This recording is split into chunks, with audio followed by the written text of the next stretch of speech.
जय हिंद। दोस्तों, आज हम बातें करेंगे भारतीय संविधान के तहत संविधान की उद्देशिका यानी कि संविधान की प्रस्तावना, जिसे संविधान की कुंजी कहा गया है। और आइए ज़रा समझते हैं इन संविधान की प्रस्तावना के बारे में, जो आपको पिछले वीडियो में हमने बताया था कि 13 दिसंबर 1946 को पंडित जवाहरलाल नेहरू द्वारा एक उद्देश्य पेश किया जाता है, एक उद्देशिका लाया जाता है और वही आगे चल करके संविधान की प्रस्तावना का मुख्य भाग बन जाता है। तो आइए इन्हीं से संबंधित हम ज़रा कुछ बातों को देखेंगे और आपको भली भांति पता होगा ही कि संविधान की प्रस्तावना क्या है। हम लोग ये संविधान की प्रस्तावना को बचपन से पढ़ते आ रहे हैं। जो स्कूलिंग हम लोग किए थे, स्कूलिंग क्लास के दौरान हम लोग प्रार्थना के बाद ठीक ये प्रस्तावना कहा करते थे। लेकिन दोस्तों, वहाँ हमने गौर नहीं किया कि इस प्रस्तावना में कुछ प्रश्न बनते हैं 3-4 करके, जो अक्सर परीक्षाओं में देखने को मिल जाते हैं। यही हमें पता नहीं रहता है कि क्या चीज़ कहा जा रहा है और वो चीज़ प्रस्तावना में है जिसे हम पर डे यानी कि बोलते हैं। तो आइए उन्हीं से संबंधित बातों को समझते हैं। सर्वप्रथम ये जो अभी रूप देख रहे हैं प्रस्तावना का, दोस्तों ये आपको बता दें कि यह रूप आपको 42वां संविधान संशोधन 1976 के तहत ये रूप देखने को मिल रहा है। यानी कहने का तात्पर्य है कि 42वां संविधान का संशोधन हुआ था तो उसमें 3 शब्द जोड़ा गया था। ये देख सकते हैं, हमने यहाँ लिख दिया है समाजवादी, पंथ निरपेक्ष और अखंडता। ये तीनों शब्द 1976 में संविधान के 42वां संशोधन के तहत जोड़ा गया था। और इसमें कुछ ब्लू कलर में भी हमने लिखने का प्रयास किया है ताकि ये डिफरेंट है और उनसे संबंधित कुछ प्रश्न बना करते हैं। आइए प्रश्न को पहले ना देखते हुए हम इसके प्रारूप को देखते हैं और समझने का प्रयास करते हैं। दोस्तों, जैसा कि लिखा हुआ है, हमारे संविधान का प्रस्तावना शुरू किया जाता है हम भारत के लोग। यहाँ हम भारत के लोग पर आधारित है, न कि मैं भारत के लोग, यानी कि we are the people of India, न कि I am people of India. इसलिए इन भारत के सभी नागरिकों को लेकर कहा जा रहा है हम भारत के लोग। और क्या करेंगे, भारत को एक संपूर्ण प्रभुत्व संपन्न, तो भारत को एक अपने आप में आत्मनिर्भर बनाने का काम करेंगे। तो वही पहला लाइन कहा जा रहा है हम भारत के लोग भारत को एक संपूर्ण प्रभुत्व संपन्न।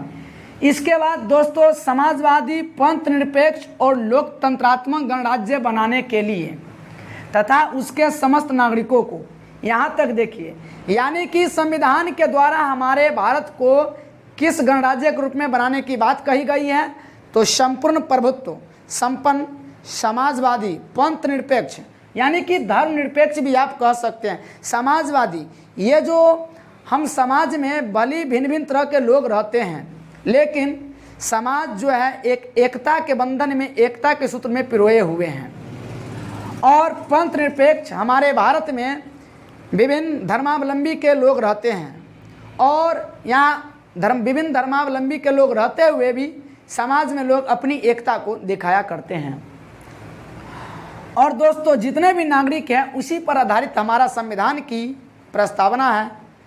अब आगे यदि देखते हैं तो दोस्तों, इस संविधान में यह सामाजिक, आर्थिक और राजनीतिक न्याय की बात कहा गया है।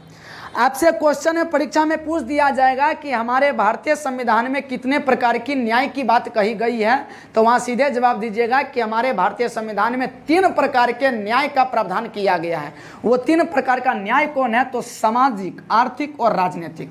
यानी समाज में सभी के लिए बराबर न्याय, आर्थिक दृष्टि से भी बराबर न्याय और राजनीतिक दृष्टि से भी बराबर न्याय। किसी भी व्यक्ति में किसी प्रकार का भेदभाव ना किया जाए, सभी कानून के समक्ष समान है। तो इसी संदर्भ में देखा गया है कि हमारे संविधान में 3 प्रकार की न्याय का व्यवस्था किया गया है, जैसे सामाजिक, आर्थिक और राजनीतिक। इसके बाद आगे देखते हैं तो विचार, अभिव्यक्ति, विश्वास, धर्म और उपासना की स्वतंत्रता।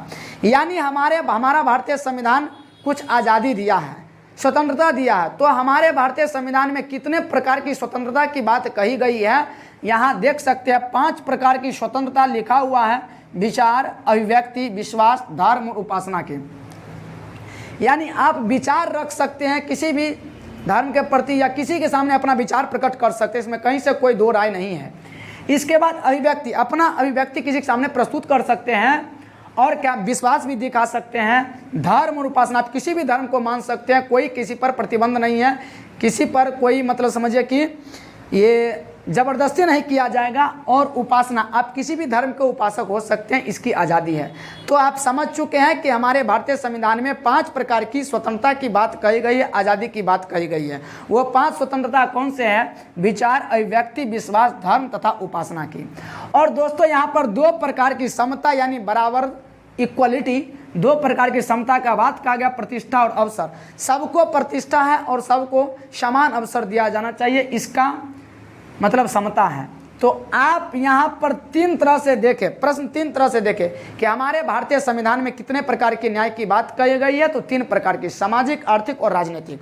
और हमारे भारतीय संविधान में कितने प्रकार की स्वतंत्रता की बात कही गई है, तो 5 प्रकार की, विचार, अभिव्यक्ति, विश्वास, धर्म और उपासना की।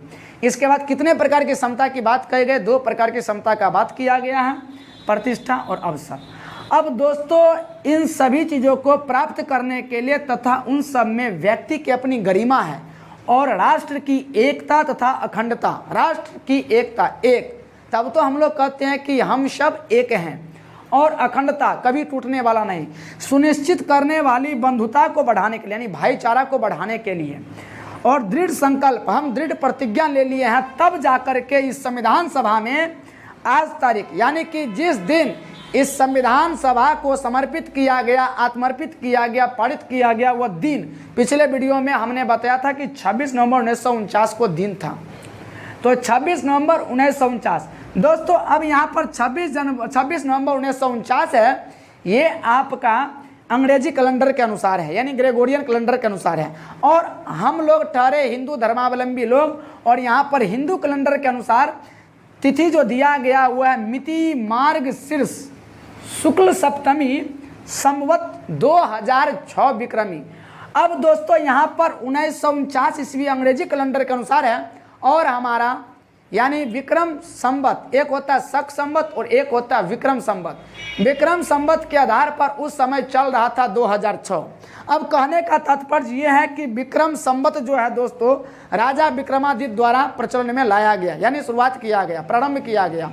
और विक्रम संवत जो है 57 वर्ष पूर्व, यानी जिस दिन से 1 ईस्वी शुरू हुआ उससे 57 साल पहले ही शुरू हो गया था विक्रम संवत।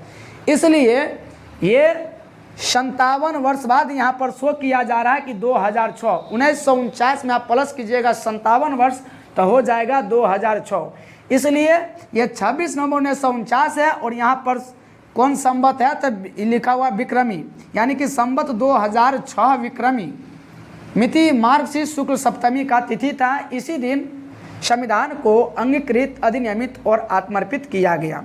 अब दोस्तों यहाँ पर बताए हैं कि विक्रमी संवत ठीक 57 वर्ष पहले प्रचलन में लाया गया राजा विक्रमादित्य के द्वारा, विक्रम संवत। और शक संवत जो है दोस्तों ये 78 वर्ष पहले सातवाहन वंश के शालिवाहन द्वारा शुरू किया गया था। तो आप इस प्रकार से यह भारत के संविधान की प्रस्तावना या उद्देशिका देख लिया। तो यहाँ पर समझने का कुछ प्रश्नों को हमने प्रयास किया कि किस तरह से 42वें संविधान संशोधन 1976 के तहत इसका प्रारूप कौन सा है यह भी देखा, और कौन से प्रकार के क्वेश्चन बनते हैं यह भी देखने का प्रयास किया। दोस्तों आप इसी तरह हमारे साथ बने रहिए, पुनः मिलते हैं आपसे नेक्स्ट वीडियो में, तब तक के लिए जय हिंद।